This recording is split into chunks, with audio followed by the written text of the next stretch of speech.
What's up everyone? Welcome back to our 5-part series of what to expect when selling your house. And in this video, we're going to talk about what to expect before closing. Stay tuned.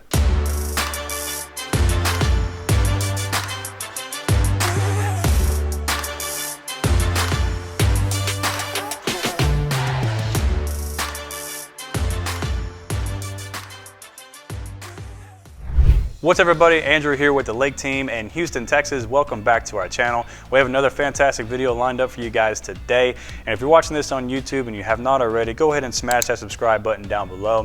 At the Lake Team, we try to produce the best real estate content to give to you guys each and every single week. And with that being said, let's go ahead and move straight into today's topic, which is what to expect before closing. And what I like to tell my sellers is, don't wait to the very last minute to start looking for a house. You don't want to be that guy you're stuck, you can't find a new house, you can't find another place to live. Don't wait to the last minute. Go ahead and start that process now. So the very moment you and I first meet and talk to each other, if you're hiring us or whatever, if you're hiring somebody else, you're hiring us.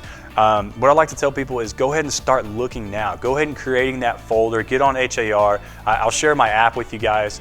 And what happens is, we create a folder, and so any property that I think that you'll like, I'll add it to your folder. And any property that you like, you add it to your folder, and then we can, see each other's listings, which is really cool. So I can see all your favorites, and you can see all the favorites that I've added to your folder. So once we go under contract, that's the time that we start going to look at what's left over. There's probably, let's say you added a dozen or so in there, maybe 4 or 5 of them are all under contract. So you have a few left to go look at that we've already saved. I mean, there's still more out there we can go look at, but the ones that you've favorited, we can go look at those that are left over and to see if you like any of them. But now is the time to actually physically set up those times to go check them out. Okay, so after you accepted the contract, the next step for the buyer is going to be, they're going to get their inspections done if they decided to do an inspection. Sometimes buyers do waive that inspection or do waive the option period, but for conversation's sake, that's not very common. So we're going to go ahead and say that they are doing their inspections. So the inspection period usually lasts, I want to say anywhere from 7 to 10 days. It all depends on what's written into the contract, but 7 to 10 days is pretty typical of what we see. And that option period is obviously they have to pay for it if they did do an option period. If they didn't do an option period, they may still do an inspection just to see what the house actually physically looks like on the inside, if there's any defects wrong with it. But again, that's the 7 to 10 days if they did pay for that option period. And so that, during that time frame is they may ask for those repairs, right? If they are under their option period, meaning that they can terminate the contract if for whatever reason. If you guys can't come to an agreement on the repairs or if any repairs. But during that option period is when they're going to ask for those repairs, and it's up to you guys to really agree, disagree. I mean, you have several options, right? You can agree, you can disagree, you can counter some of those repairs, you can give cash or contribute to their closing cost in lieu of any repairs. That way you don't have to deal with any of them. So, but let's say for example you did agree, like, okay, well, I will do 5 of these items that we pick them out, right? I will do 5 of these requested items that the sellers want to do. They may be very tiny and petty. They may be minuscule items that just all it's going to do is just piss you off anyways. But whatever. If it's easy, just do it. Keep them happy. But if you perform any repairs that are requested, just understand that it has to be done prior to closing. It has to be done prior to closing. So the buyers are going to do their final walkthrough anyways, probably the day before closing or the day of closing. But any repairs that you agree with the buyer, make sure they are done prior to. All right, let's say we have jumped over that big hurdle. There's 2 hurdles and whenever we go under contract with a buyer is the option period. That's the biggest hurdle. And then the next one is the appraisal and financing stuff. So, so the next thing after we get past that option period is the appraisal process. So, which to me is the last and foremost biggest hurdle to get past. But the appraisal, the appraiser is going to give me a call, and as a listing agent, they'll give me a call, and he'll tell me a time that he wants to come out, and then I'll let you guys know, hey, is that cool? The appraiser needs to come out, and he's going to do his appraisal. And then get that back over to the lender. And so the appraiser is going to look at the same comps you and I looked at whenever we decided to list the house for sale at a certain price. So we need to have supporting evidence suggesting why we came to the price that we did, right? If we ask for $300,000 and we're under contract for $300,000, there has to be a reason, or there has to be supporting evidence and supporting comps to support our price, right? Because the appraiser is going to look at that. There's a third-party guy that's going to tell us what your house is worth. I hate it. I don't like it. Whatever. It's kind of like a checks and balance system. I just wish that appraisers were involved whenever I'm buying a new car. That way I know I'm not getting screwed, right? But it's just not the case. But yeah, so we have that last hurdle to get through.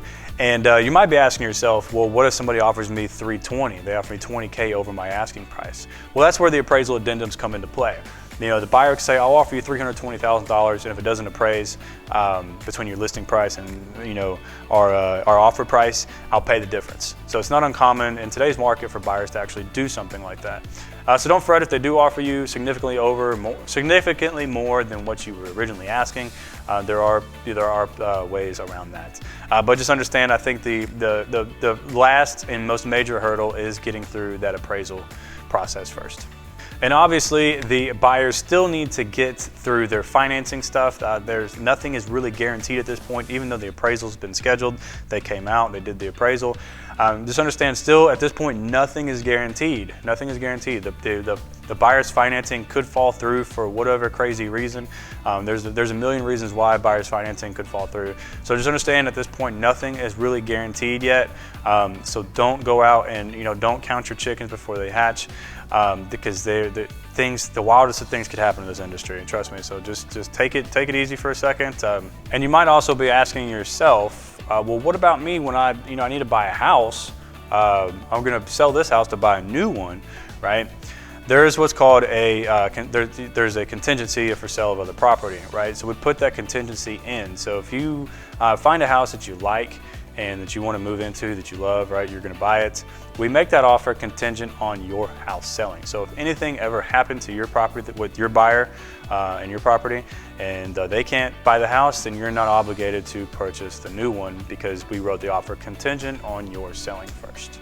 All right, last but not least, the appraisal comes back and the buyers have received their approval from underwriting, which is the most awesomest news you could possibly ever hear when it comes to this industry. So now it's time to get super serious at this point.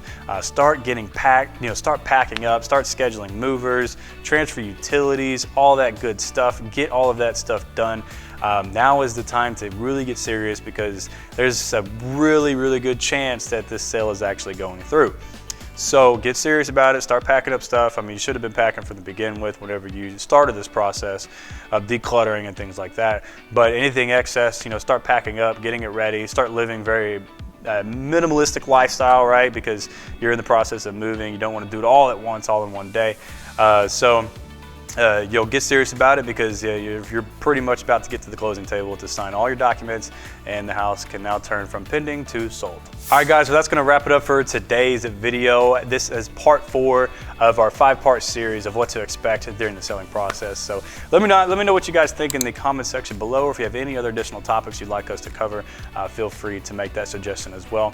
If you have any further questions, you can visit us on our website, and from there you can reach out to us directly, and I'll leave the link in the description. And if you're watching this on YouTube, I'll leave all that information in the description of this video as well. And don't forget, before you leave, smash that subscribe button down below, hit the bell icon, and give me a thumbs up if you did like this video. Here at the Lake Team, we try to produce the best real estate content to get to you guys each and every single week, so you can make the most educated decision when it comes to buying and selling a house. And with that being said, I'm Andrew with the Lake Team here in Houston, Texas, and I will see you guys next week.